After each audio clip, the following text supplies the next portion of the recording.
जोहार दोस्तों, मैं हूं प्रभाकर कुमार और आप देख रहे हैं हमारे YouTube channel Prabhakar study centre में। चलिए आज हम क्या बताएंगे, क्लास 8 का हिस्ट्री बुक चैप्टर 4। ठीक ना, हमको इतना पता है कि आप लोग चैप्टर 4 रीडिंग किए होंगे, तो मेरे पास आकर के अब क्वेश्चन आंसर करना है। 1 नंबर क्वेश्चन आंसर पिछला वीडियो में हम बता चुके हैं। आज हम 2 नंबर का क्वेश्चन आंसर देखेंगे। चलिए 2 नंबर में 5 क्वेश्चन है जो क्या कहता है, निम्न प्रश्नों के उत्तर संक्षेप में दीजिए। इसमें 5 क्वेश्चन आंसर है। चलिए कौन नंबर देखते हैं। कौन नंबर क्या कहता है, झूम खेती का क्या महत्व था। क्या कहता है आंसर, आदिवासी समाज की घुमंतु जातियां वन प्रदेश के एक हिस्से को काटकर, साफ कर और खरपतवार को जलाकर खेत तैयार करते हैं। ठीक है ना, वन को क्या करता था, काट वगैरह करके उसके बाद साफ करके खरपतवार को जला करके क्या करता था, एक खेत तैयार करता था। ठीक, राख को खेत में ही मिला देते थे। ठीक है ना, सॉरी मिला देते हैं। जो खरपतवार को जलाता था जो जलाता था उसको क्या करता था, खेत में ही मिलावट कर देता था। ठीक, पारंपरिक औजारों और तरीकों से खेती की जाती है। ठीक है ना, अपना जो तौर तरीका है उसके अनुसार से खेती करता था। ठीक है ना, 2-3 वर्षों में जगह बदल जाती है। ठीक है ना, उसके बाद 2-3 वर्षों के बाद दूसरे जगह जा करके वहां पे साफ वगैरह करके फिर से खेती करने लगता था। यानी एक जगह से दूसरे जगह जाते रहता था, यहाँ से वहां, वहां से वहां। ठीक, ख नंबर क्वेश्चन आंसर क्या कहता है, अंग्रेज द्वारा काश्तकारों को अस्थायी रूप से बसने का प्रमुख उद्देश्य क्या था। ठीक ना, आंसर, अंग्रेजों को यहाँ वहां भटकने वाले जनजाति समूहों से काफी परेशानी होती थी। उसने स्पीड राजस्व वसूली संभव नहीं हो पाती थी। यानी कि जो अंग्रेज उससे टैक्स लेना चाहता था वो वसूल नहीं कर पाता था। ठीक, अस्थायी रूप से एक जगह रहने वाले किसानों को नियंत्रित करना आसान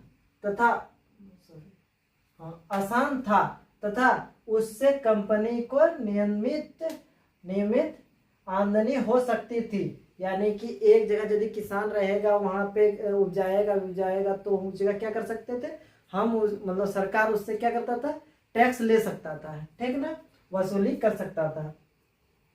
इसीलिए अंग्रेज काश्तकारों को अस्थायी रूप से बसाना चाहते थे। ठीक ना, इसीलिए अस्थायी रूप से बसाना चाहते थे।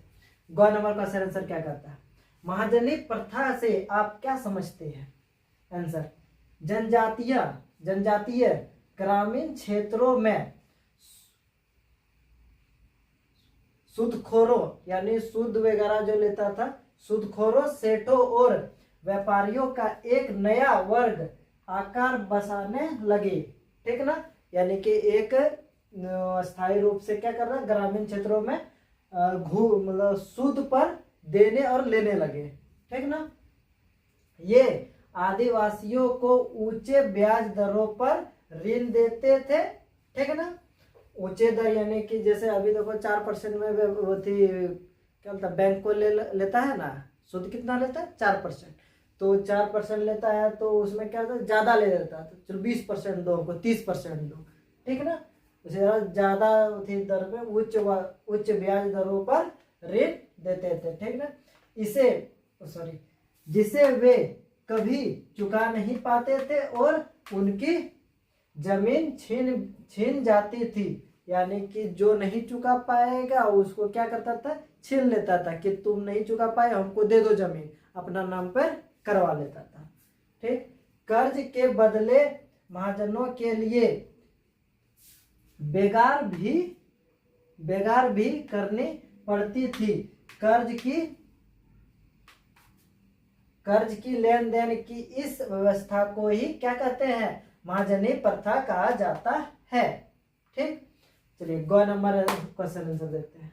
क्वेश्चन नंबर क्या कहता है, संथाल विद्रोह का मुख्य कारण क्या था। ठीक, आंसर, संथाल विद्रोह का मुख्य कारण ब्रिटिश सरकार द्वारा लागू की गई क्या था, शोषणकारी नीतियां थी, यानी कि उससे जबरदस्ती लेन देन करता था, मतलब टैक्स वगैरह लेता था, जिसमें अत्यधिक कर, अभी बोले टैक्स लेता था, अत्यधिक कर है, साहूकारों द्वारा शोषण यानी मार डंगा कर से उससे ज्यादा वसूल करके लेना, ठीक ना, और जमींदारों द्वारा भूमि पर अतिक्रमण शामिल थे।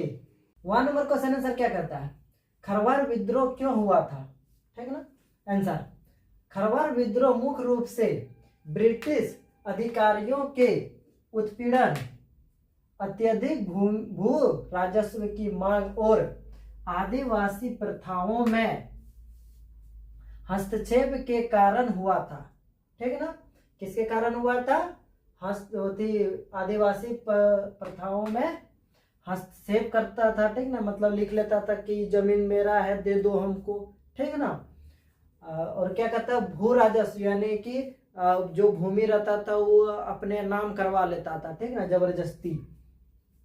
आदिवासी लोगों ने शोषण और अपने पारंपरिक अधिकारियों के हनन के विरोध क्या किया था, विद्रोह किया था।